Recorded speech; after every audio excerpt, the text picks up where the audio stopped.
14, 13, 12, 11, 10, 9, 8. Ignition sequence has started. 6, 5, 4, 3, 2, 1, 0.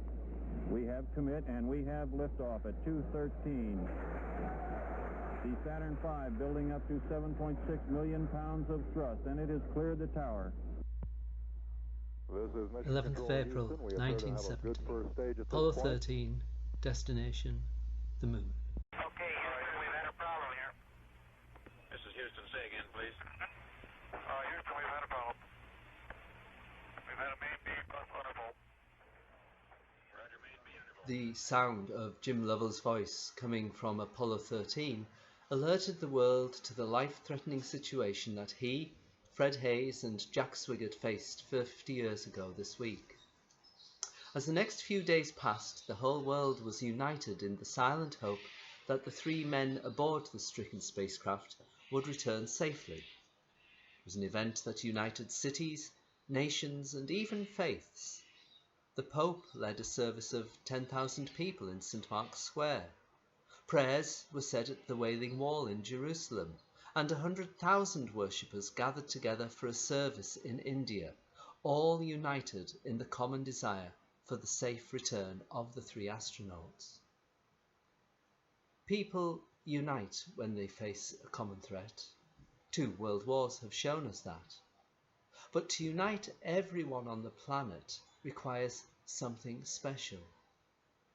Today, we're a species united due to the threat from the coronavirus, COVID-19. And part of our unity is due to the fact that it potentially can affect anyone, great or small, rich or poor. We are united in fear. But fear itself is not something to be afraid of. In many ways, it's one of the strongest weapons in our arsenal. When we are scared, our hearts beat hard as blood transports oxygen to our muscles, ready to be called on at a moment's notice. So much blood and oxygen pumps through our brains that it's like rocket fuel. Fear enables us to run faster and fight harder. Our bodies are capable of things we could never achieve in times of quiet. Fear, being scared, is a superpower that we all share. The apostles were no strangers to fear. Gathered together in the upper room immediately after the crucifixion, they came together drawing support from one another precisely because they were afraid. It's hardly surprising, considering the fact that their spiritual leader had just been crucified. Stranded, leaderless in a hostile Jerusalem, it must have seemed to them that it would be their turn next.